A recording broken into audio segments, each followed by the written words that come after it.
Response to domestic violence based on the perceptions of domestic violence.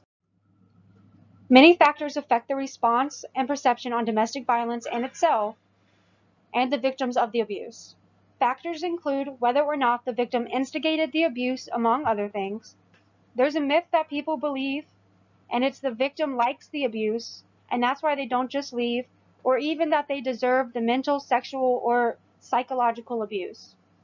These myths serve to justify the aggression against the victim. This leads to the first hypothesis. People who believe these myths are more likely to blame the victim, minimize the severity of the violence, and/or excuse the perpetrator more than those who do not follow these myths. A main reason that these victims stay or return is a lack of support from family or outside friends. The level of perceived commitment in a relationship also affects how people view the situation. If it was between a married couple, the victim is most likely to be blamed less because the victim has committed more to their spouse than if they were dating. The opposite is also true. The blame on the victim is likely to increase if the two parties are just dating because it is seen the victim has had more chances to leave the abuse than a married. Hypotheses. Hypothesis 1. Respondents would blame the victim, minimize the seriousness of the abuse, and excuse the perpetrator more in a scenario where the victim decides to return to her abuser than in a scenario where the victim's decisions to return are not known. The first hypothesis is concluding that the victim would be criticized more for going back to his or her abuser. Hypothesis 2. Respondents would blame the victim and minimize the seriousness of the assault in the dating scenario more than in the marital scenario, while they would excuse the abuser in the marital scenario more than in a dating relationship. The second hypothesis accounts for the fact that the victim in a marital relationship is at blame more than a victim in a dating relationship, while the seriousness of abuse would be minimized more in a dating relationship than a marital relationship. Hypothesis 3. Male respondents would blame the victim, minimize the seriousness of the assault, and excuse the abuser more than female participants would. The third hypothesis says that males would be more likely to blame the victim than female participants would. Hypothesis 4. Individuals who more strongly subscribe to domestic violence myths would blame the victim, minimize the violence, and/or excuse the perpetrator more than individuals who subscribe less to such myths.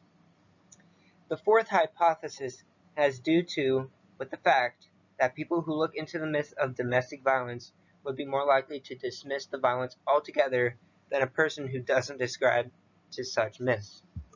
Methods and procedures. The volunteers. 194 undergraduate students were recruited from psychology courses. A total of 77 men and 117 women's voices were recorded. The average age of the participants were recorded as 21.9 years old, and it was calculated with ages ranging from 18 years old to 57 years old. 88% of the participants were single, 10% were married, and 2% had been divorced. 90% of the participants were Caucasian, 5% were Asian or were from a Pacific island, 3% were Hispanic or Latino, 1% were Black, and the last 1% had different backgrounds. The scenarios and responses. There were 4 different domestic violence scenarios in each study. Each scenario depicted a situation where a domestic violence incident was reported by a neighbor. The police observed physical harm to the victim in which she was treated at a professional medical center and was immediately taken to a local domestic violence shelter. The abusive significant other was arrested at the site of the crime. The differences between the scenarios was 1. The relationship between the victim and the abuser, as in if they were married or just dating, and 2. If the victim had dropped the charges against her abuser and returned to him, or if there was no information of the return of the victim. The minimization scale, or MS, measures the degree to which respondents minimize the seriousness of domestic violence. The Victim Blame Attribution Scale, or VBAS, consists of 5 criteria that assess perceptions of the victim's responsibility for the situation, which includes the victim's desire for the assault, an unconscious desire to be in an abusive relationship, the victim's provocation of the assailant's attacks, and the blaming of the victim. The Perpetrator Excuse Scale, or PES, includes 3 items that examine the responder's agreement with the abuser's level of responsibility for the domestic violence incident, the abuser's level of fault, and how improper and incorrect the abuser is for hitting his partner. This scale was used in the previous experiment. The Domestic Violence Myth Scale, or DMVS, is designed to measure the degree to which respondents believe about the myths of domestic violence. Results of the scales. The minimization scale. The items on this measure respondents' awareness of the seriousness of the domestic violence incident by investigating the victim's physiological and physical health being at risk, the incident being a violation of rights, and the incident being simply a quarrel.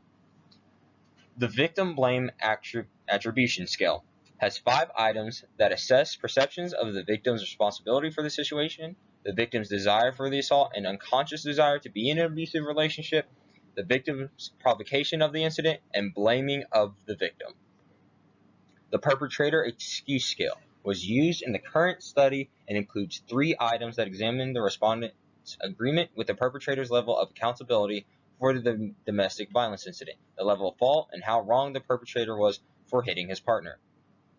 The Domestic Violence Myth Scale was made by Yamawaki and designed to measure the degree to which respondents believe in myths about domestic violence. The DVMS consists of 5 items. Number 1, domestic violence is easily resolved when the victim leaves the situation.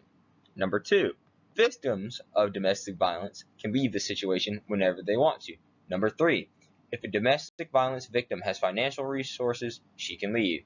Number 4, if a woman doesn't like it, she can leave. And number 5, any woman can successfully leave her abuser if she really wants to. Results. Minimization. No effects of the victim's decision to return to her abuser and relationship were found. Hypothesis 3 was supported in that male participants tend to reduce the seriousness of the assault more than the female participants did. Victim blame attribution. Follow-up tests showed that participants tended to blame the victim who returned to her abuser more than the victim whose decision was not mentioned, and blamed the victim in the dating scenario more so than in the married scenario. In addition, the results of the test indicated that male participants tended to blame the victim more than female participants did. Excusing the perpetrator. No effects of the responder's sex, the victim's decision to return to her abuser, and relationship status on excusing the perpetrator were found. As a result, all 3 of the hypotheses were not supported on excusing the perpetrator.